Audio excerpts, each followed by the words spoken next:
Hello, welcome back to my channel. My name is Chris, and we are picking up on this Love is Blind season 9.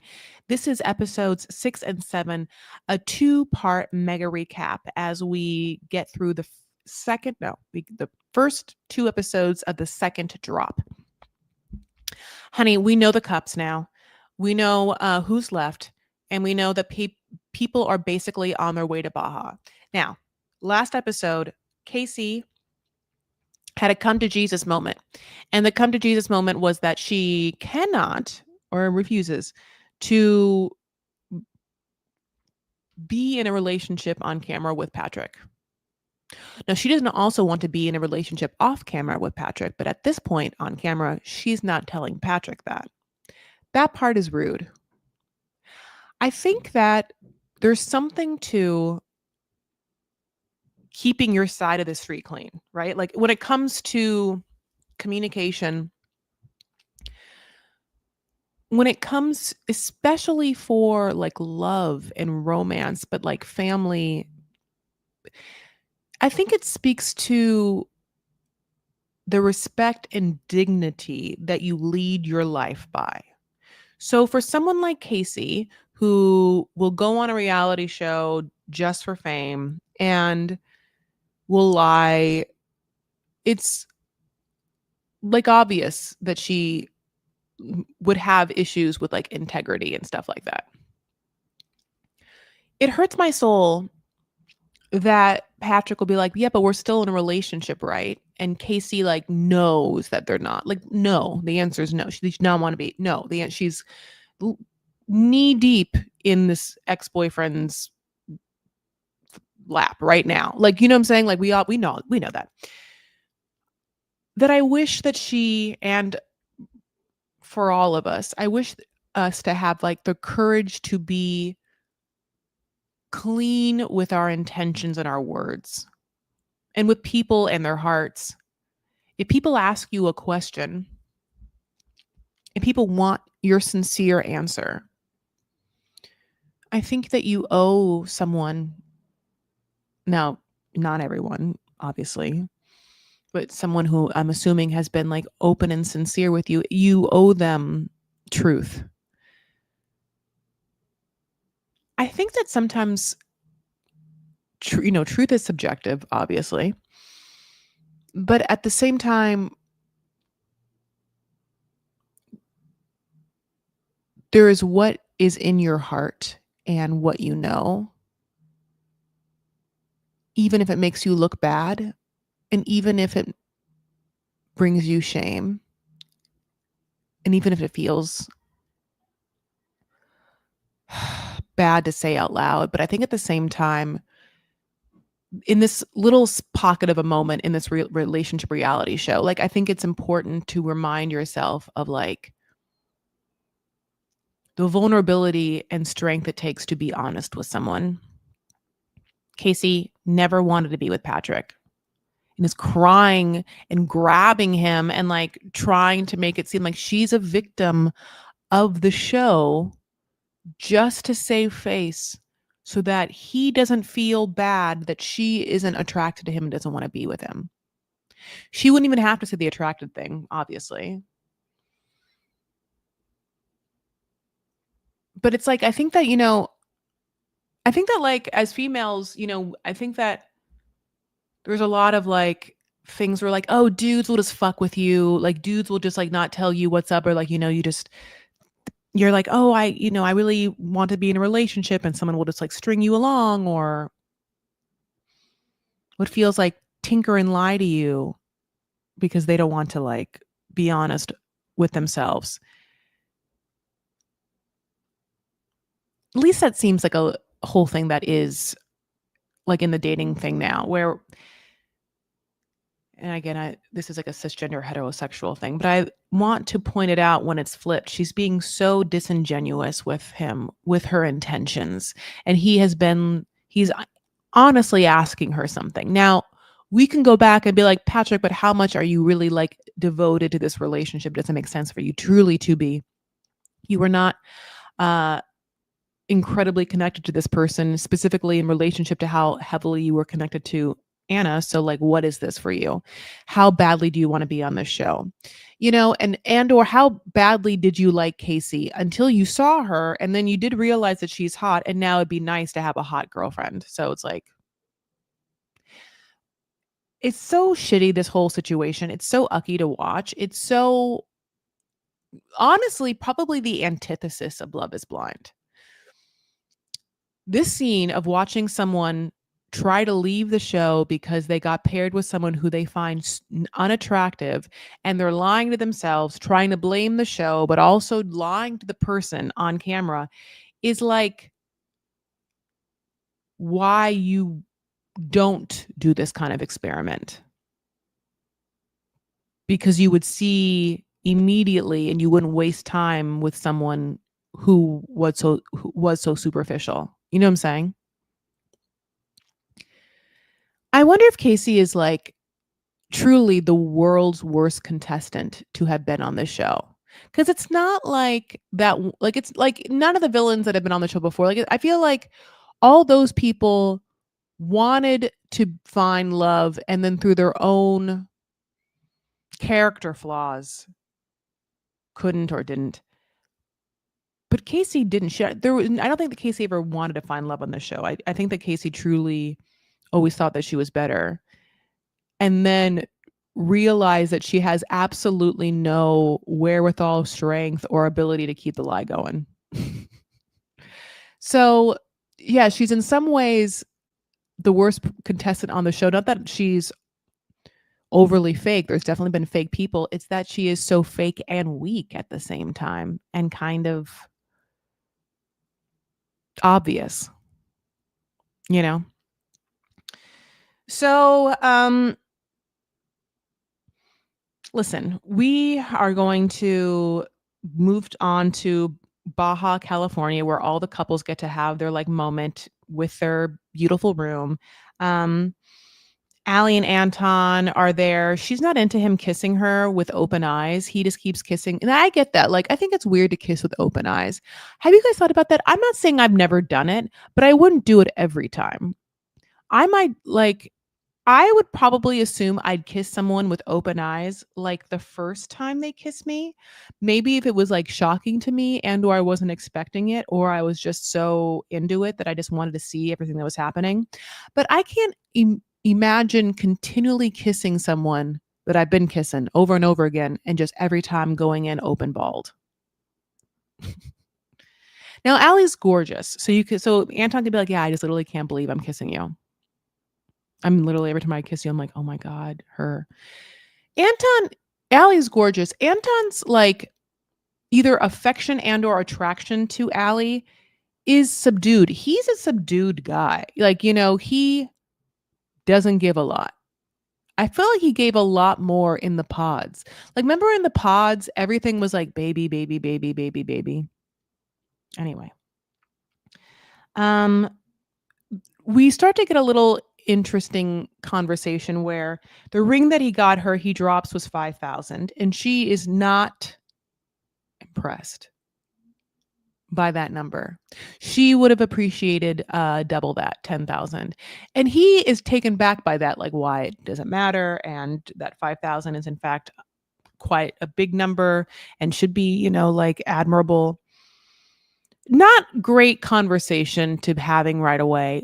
And it's, I'll be honest, tacky a little bit on both their parts. I don't know, don't bring up money and be thankful. And also, to me, Allie is so obviously a girl who, with those looks, I'm sure is used to men wanting to be as generous as possible with her. So that I'm sure having a man brag about 5K being a lot isn't sitting well because she's had more.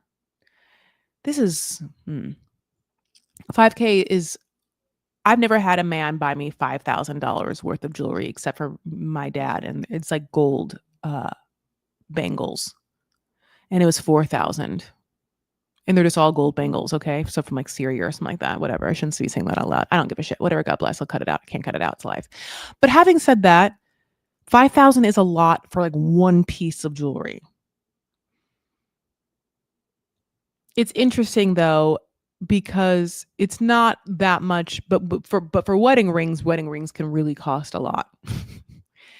And Allie knows that. And Allie looks like the kind of girl that like men have spent money on. And she's going to bring that up, and he is going to act like he's bewildered by that, which then makes me feel like he sees that she's gorgeous. So he has to assume that men more financially sound than him have dated her. And I'm surprised he doesn't either talk about the financial stuff or nip that like in the bud right away, because it becomes very obvious that she's going to want more than he's ever going to be able to provide, for sure. She doesn't want to work nurse. She doesn't want to be a nurse. She just is. Um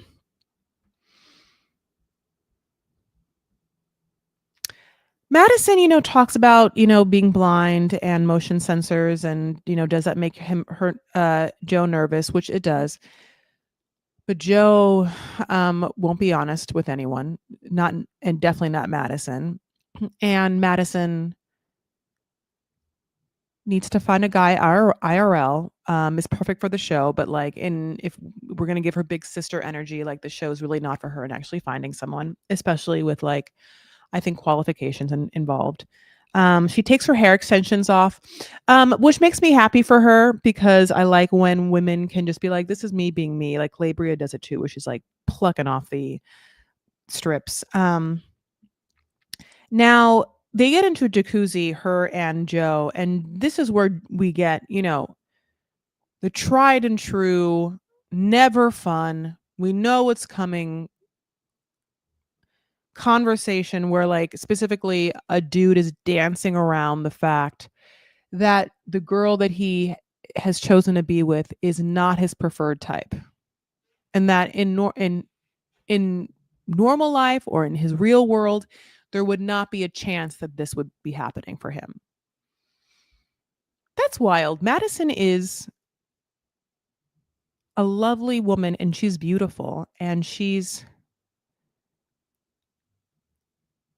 slightly thicker than others, and much smaller than others that we haven't even said out loud. You know what I'm saying? It's so interesting how quick we are to judge like sizes, and men specifically.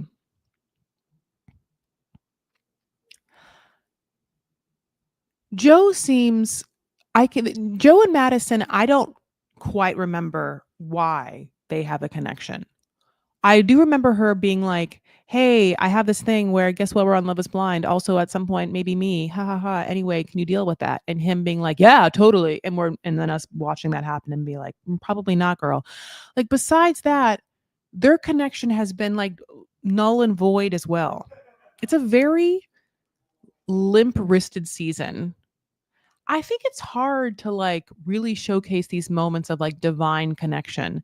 I mean, specifically if they don't happen. But I don't think that there's like one person that watches Joe and Madison and is like, they are going to get married.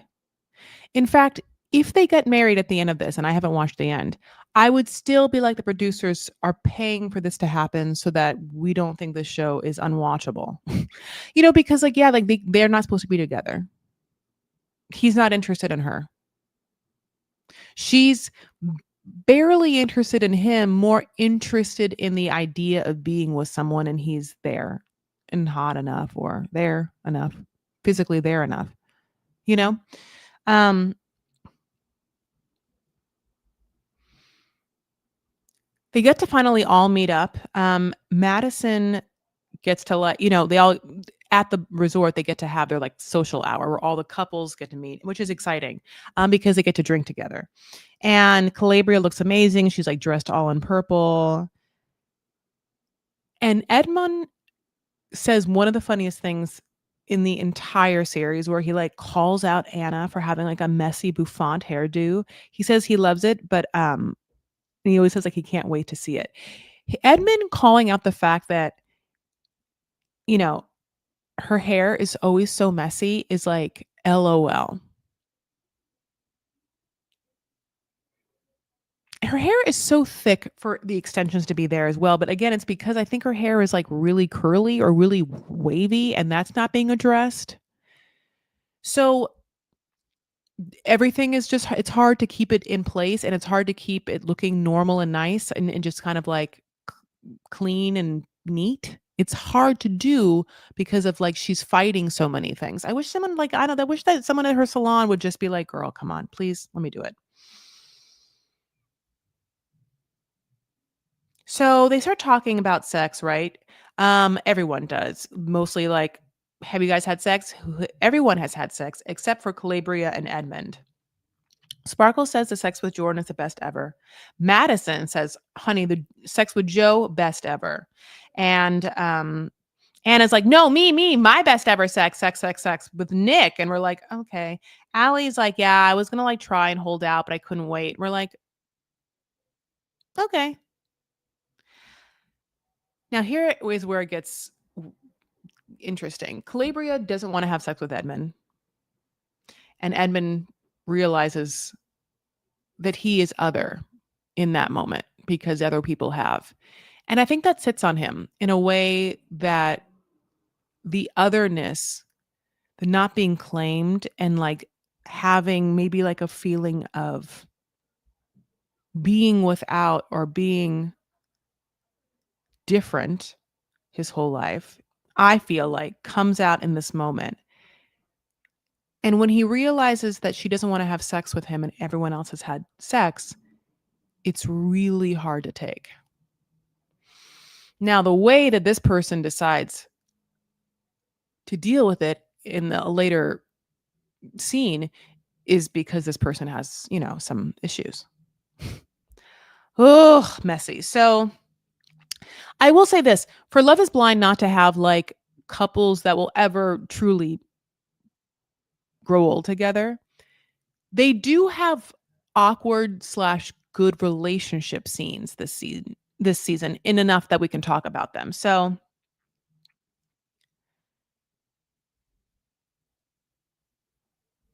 Anton and Edmund talk, and Edmund's like, yeah, she said that she didn't want to have sex yet, but she's had sex, I think, with other people. And he's like, yeah, if it's just that she's saying that, but like it's not a good excuse, then I wouldn't. If she's really a virgin or she's been a virgin for a long ass minute, then like, yeah, I get it.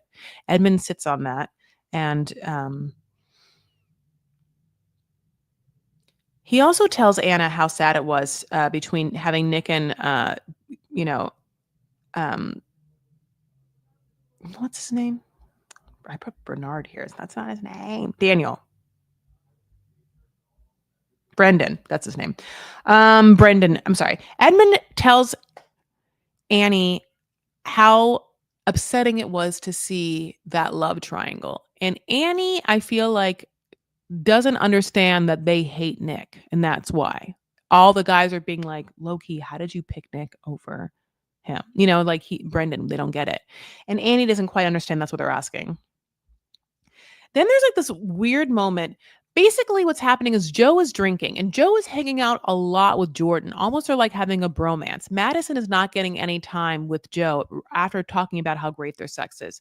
So then Madison kind of wants a little attention and walks over to Joe and Jordan. And Jordan, who's like kind of fucked up, says something mean to Madison, is like, I don't really like you. He thinks he's joking, but he's being an asshole and being and drunk. And Joe is also drunk and kind of like a little butt boy to Jordan and won't stand up for his woman. So Madison feels bad. So Madison walks away. Joe is getting drunker and drunker. Joe decides to go back to the room because he is like, really quite fucked up. To the point where sometimes you're like, did you take someone else? Because sometimes I'm like, what else is happening on this set? Like, these young kids, honey, like, I don't know. You just tell me. So he's fucked up and she comes back to the room and like tries to like talk to him right as he's waking up. And he's obviously out of fucked up. Like been sleeping. I don't know if he took pills too or whatnot. I'm telling you, the man's just obviously where he's like, he can't even look straight. And she, instead of realizing this is a fucked up person and to just leave the room, she takes it personally. What? Joe, no. What are you saying? You keep asking me the same question. It's really weirding me out. I'm like, oh my God, girl, it's because he's on. What? Madison, what? Her, she's a little immature, immature girl, baby. He's also wildly immature, like a little boy. This can't possibly work. You're not supposed to be married yet. Neither of you are of age. You both seem like you're 15. I mean, they really do. Both of them, they both have such big eyes. Both, I think Madison and Joe are good looking people. They're good looking people. And again, I can't tell this is just me aging in the world, but both of them also seem wildly young looking. Like Joe feels like he's 19 to me sometimes, and Madison looks like she's like 17.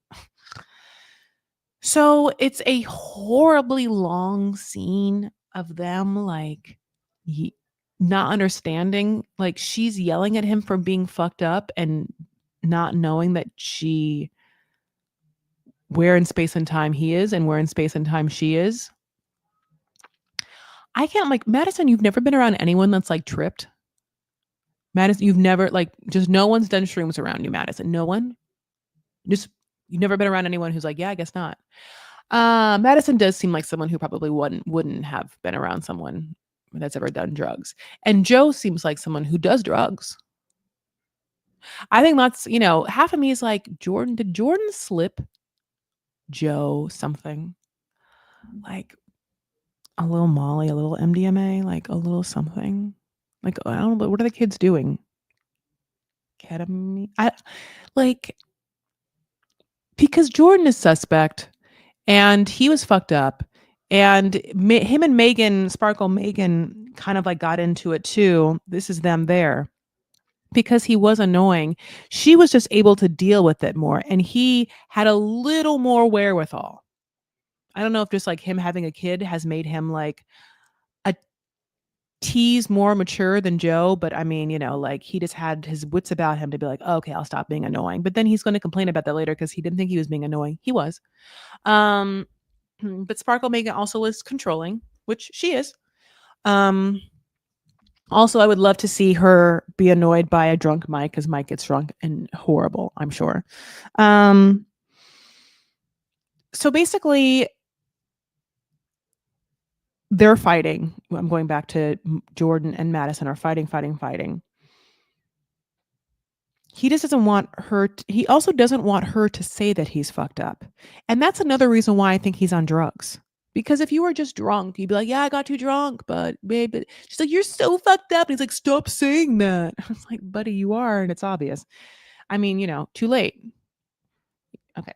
So it's like Teresa Giudice being like, stop talking about my prison sentence, like after she came back from prison. It's like, well, but okay, but it happened, Then Edmund and Calabria talk. I mean, this was a horrible episode. So she does not care about other people's opinions, and he does. Now, it's because I think as like a neurodivergent person or someone who has felt like less than, compares himself to others to try and see like if he is okay or if he is going to survive in this world, if he has like the means, the whereabouts, if I think it's like a survival mechanism. And she doesn't want him to do that, A, because it's annoying to her, and also B, because she's not being, feels like, truthful. I don't think that she's physically attracted to him enough to like have sex with him, because I don't remember one morsel of her laying down why it's important not to have sex with someone in this day and age. She gives this reason now. She's like, now I've had sex with people, one night stands, and it doesn't mean anything, blah, blah, blah, blah, blah, blah. The problem is when she says all this, it feels like she's saying this to him for the first time. Instead of it being now used as an excuse once he's realized that other people have had sex. This is not what seems like her modus operandi the entire time. It feels like she's saying this because she doesn't want to have sex with him. But in doing so, she inadvertently says that she has sex with people all the time and that he's different. And it reinforces something inside of him that is like really hard for him to take. Now, how it comes out is him being upset that he is quote unquote always the nice guy, which is nothing that she's ever said, which makes you realize that he's obviously saying things that he's experienced, which goes back to what I think he's been told by women that they don't find him sexually attractive or whatever because he's too nice or whatever. And that sentence has obviously ate at him. So much so that he easily breaks down, because we know him to easily break down over this. Him being too nice. Almost then I'm like, well, you're not going to guilt this woman into having sex with you right now. There's no coming back from this. Like, if I was in this situation, like, there's no coming back. There's no coming back from this moment. If I was Calabria, I can't ever have sex with you now. And if I'm assuming that if I'm him, I realize that this woman doesn't want to have sex with me. And that hurts. Edmund is like incredibly attractive and a very good person. I'm not saying he's perfect, and humans have flaws, but it seems like he's a sensitive, good person and he's attractive. And by there and that alone, he should find people that he desires to have sex with him. Now, I do think that there are some like other things at foot and at play. I don't know what they are. Because I also don't know what's at foot and at play with Nick. But seems to be some emotional and or processing things that could be massaged in a way to help his day by day living, is how I would say that. And the same with me, true. So, but it feels unfair to like continue this charade. She doesn't want to have sex with him. I almost wish that she would cut him loose, like the poor thing about Casey is that there's no way to get out of, like, what is your way to get out of this once you get engaged? I'm sorry, I'm just not feeling it. But for some reason they don't. Like, they'll go through such lengths to not just be honest, like Calabria is going to like be in bed, sleep next to him, not want to have sex with him, like dangle a carrot in front of him, make him feel bad, allow him to say a bunch of crazy shit in front of her, and then still stay in the room. Like, why? Or still stay on the show? Like, why?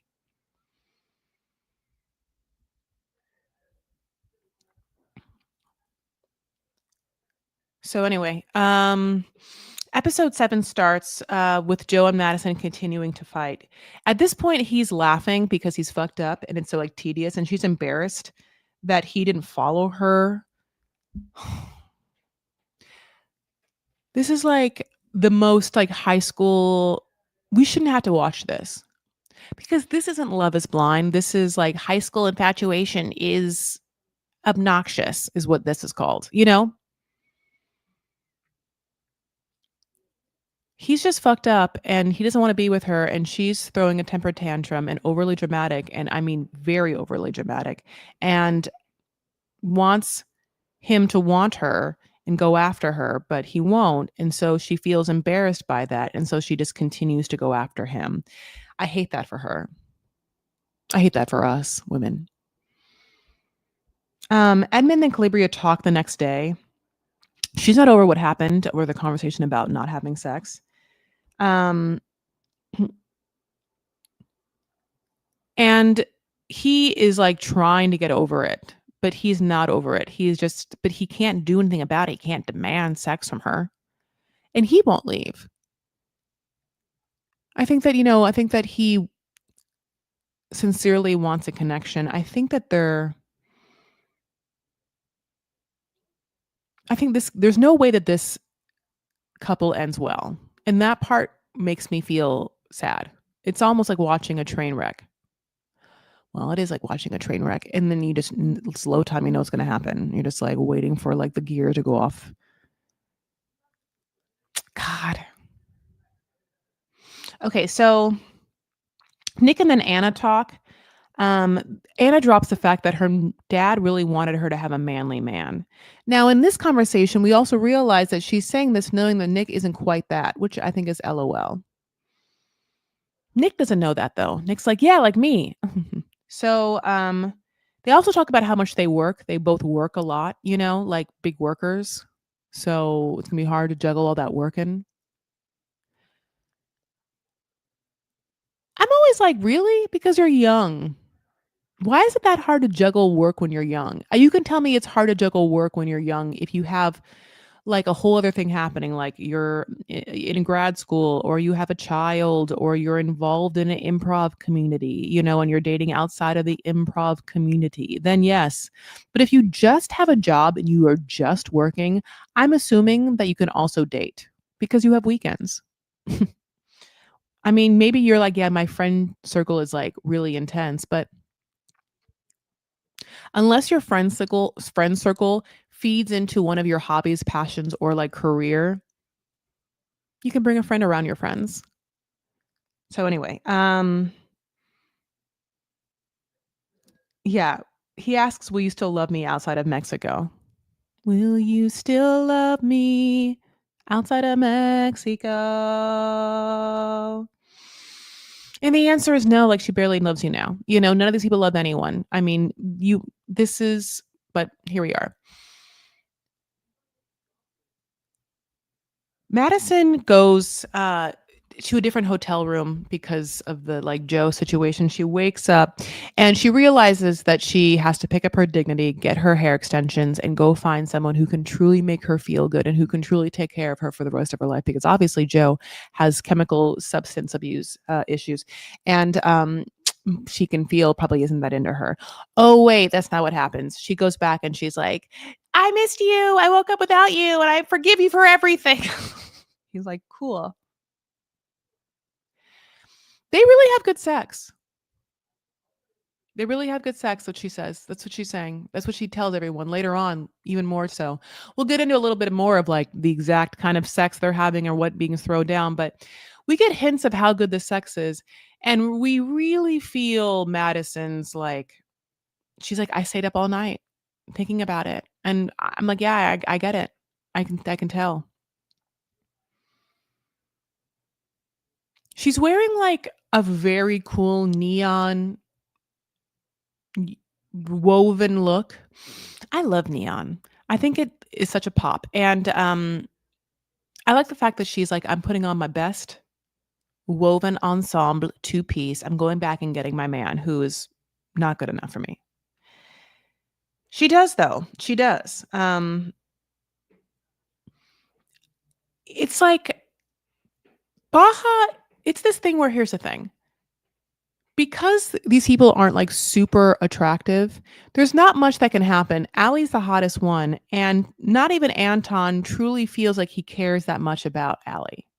Everyone is sort of in a bubble, and maybe it's because they all wanna be famous. What is like, Madison's end goal to me is that she wants to find someone to just be with for the rest of her life. That is true.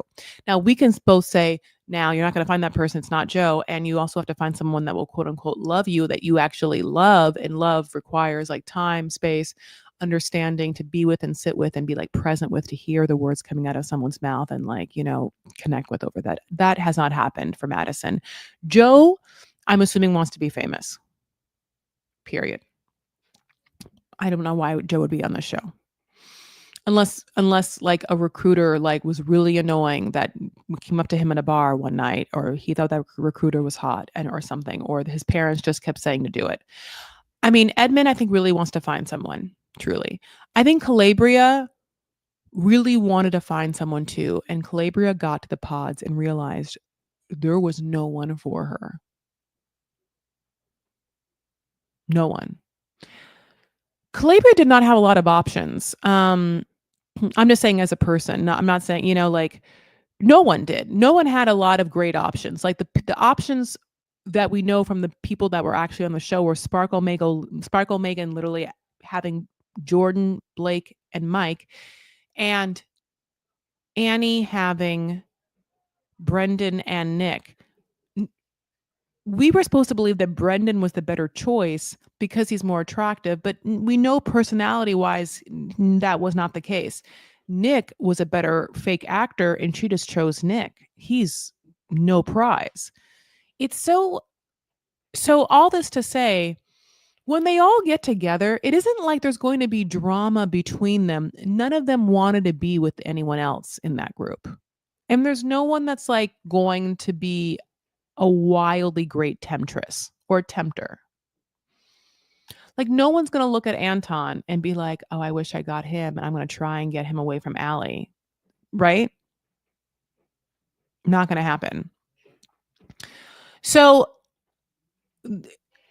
again, what makes that annoying is then all of the like social gatherings end up becoming like seventh grade dances where the guys go on one side and the girls go on one side too. And I get that that usually happens in the beginning because they know each other, they're friends, they want to like see how it is. And obviously it's easy to talk to each other. But it's always interesting when there is no drama or there's like not a lot of great intermingling between couples. Then yes, the drama that we get are between the couples. Like when we say like Joe gets too drunk or, like Edmund realizes that he's not getting any, pee or whatever. So I think that another indication of this is how long the scenes go in Baja. Like the fight between Joe and Madison is really long. Like think of him in bed, then there's the scene in the bathroom. Then there's the scene where she's outside and she wants him to come outside but he doesn't. And then she comes in the room and then it's the next morning. Like that's a lot of time. And it's because the producers didn't have a lot. That's my expert opinion. All right, my loves. So we're gonna leave Baja, honey, after not much happening, but we realize, that there are Edmund wants sex. He knows he's not gonna get sex, and Allie wants money, and she's not gonna get money. And Madison wants Joe's attention and affection and love, and she's not gonna get it. And Annie wants to be in a fake relationship with someone who's not gay and not to have gay kids. And maybe she will have that for as long as that could happen. As long as she's willing to put up with the fact that he's weird and fake. But if she wants a fake relationship, that's why I put it in quotation marks, it'll happen. So yeah, I mean, you just cannot hang your hat on anyone here. You can't put one toe down, much less 10 on anyone here. No, you wouldn't want to care about these couples. I mean, you can't even follow anyone on the internet. Like, there's just no one that you want to go to their wedding or care about. Can you imagine? It's interesting also because I keep watching like the mega teaser, and one of the mega teaser moments is a girl with brown hair. I mean, to me now it has to be Allie in a white dress running away from what looks like the wedding location.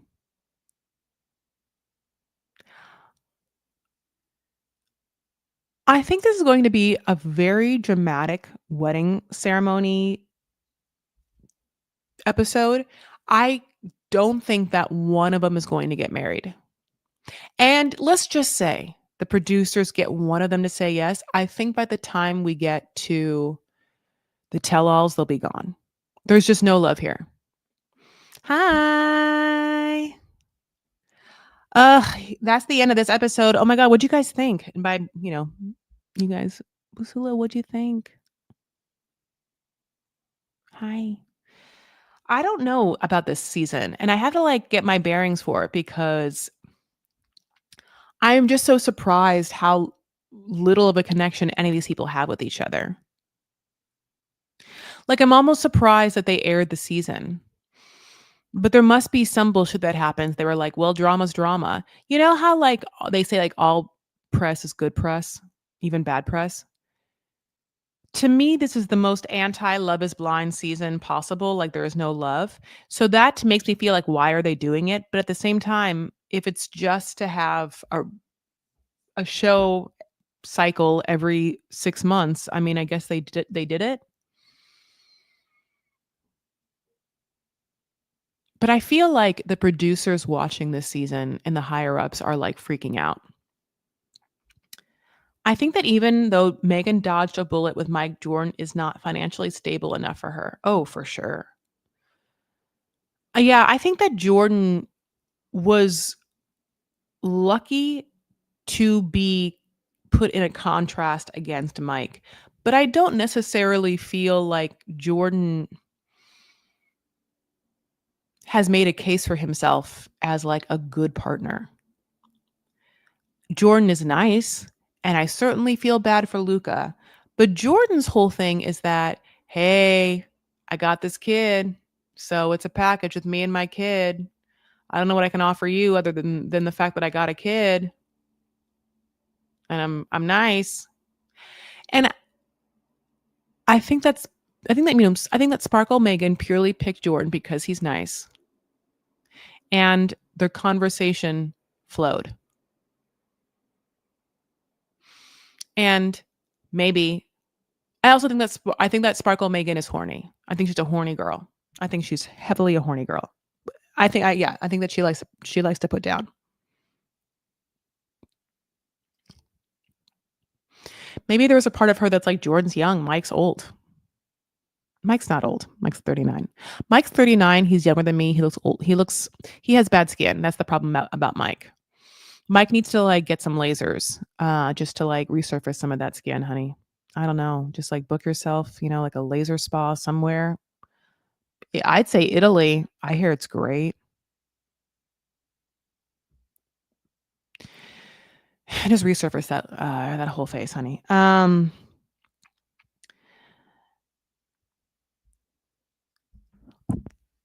I think that I think it's hard when you have a child and you wanna go on Love Is Blind. A, because you're gonna get married to someone before your child, like, you get engaged to someone before your child meets them, obviously. And truly, you can also, like, have them meet before you get married. But as someone who had a parent who didn't give a fuck about, me and got engaged and got married without my opinion, I'll tell you that from this side and being an adult, it's really indicative, if that's true, how compartmentalized, unimportant that parent feels the child's opinion of their betrothed is.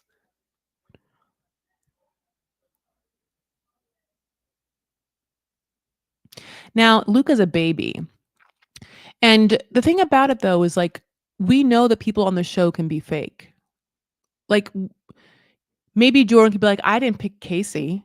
There was a reason why I picked Sparkle Megan. I knew that Casey would be fake, and, like, I could tell, I could smell it on someone, like, I wouldn't put Luca around someone like Casey, but Sparkle Megan, like, she had an authenticity and or a bank account that made me feel like it'd be a good fit for Luca." I'm not quite sure. But it does feel, like, crazy that you think it's a viable option to, yeah, like, be so far along with someone without getting your child involved. Being so far along with someone that you expect to spend the rest of your life with the other person that you've created and thusly are gonna spend the rest of your life with, through no fault of that person's. That person had no choice. So interesting. I bet the producers are kinda happy this whole thing with Patrick happened because that's all people are talking about this season. Oh, I completely agree. I completely agree. Yeah, totally. Because, yes, we know that we're gonna have to, like, because then we get to have Anna come back.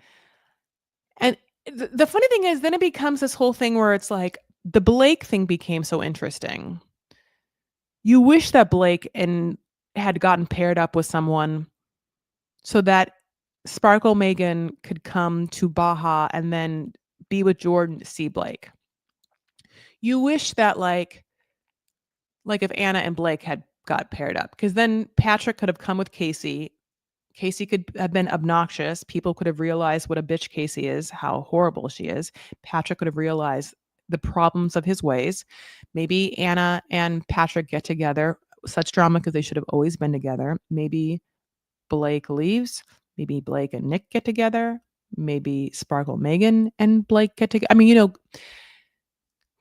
what a promising Baja it could have been with just a couple of different players. I don't know. Ugh, that's it though. I'm excited to get episode 10, and I'm also excited to do 8 and 9 tomorrow. I'm going to go ahead and pick a time, and I will put it on Vanity Fair, make sure that it's posted so we can get into the last 2 episodes and really get to talk about it. But other than that, my love, I certainly hope that you have such a beautiful Sunday. Thank you so much for being here with me. And if you are watching after the stream, please like this video, please subscribe to this channel and hit the notification bell. Give me a comment or two, who you like, how you feel the season's going. If there is any love in this season, who you feel like is going to say yes to the altar and who you feel like is going to make it to the tell-all. Were Anna and Blake more real people before they left the show? Yes. I thought Anna was real. Blake was seemingly real, but there wasn't a lot of Blake mannerisms. We had gotten a lot of Anna's heart because we had gotten so much of her connection with Patrick, which is why it's so great. Spoiler alert when we get to see her again. But we know that's going to happen. Happens later on in episode 8 and 9, though, so we get to talk about it next time. All right, my babe. Happy Sunday. Thank you so much for spending some time with me. Of course, follow me on Instagram, TikTok, Substack, YouTube. I am at Chris L. Farah. Thank you. I did a fun reel about going to LACMA, the local contemporary museums night out. So that's on the socials. I'll be doing, again, a combo episode coming up for 8 and 9. I have Sister Wives also, and then we'll do Toe on Tuesday, okay?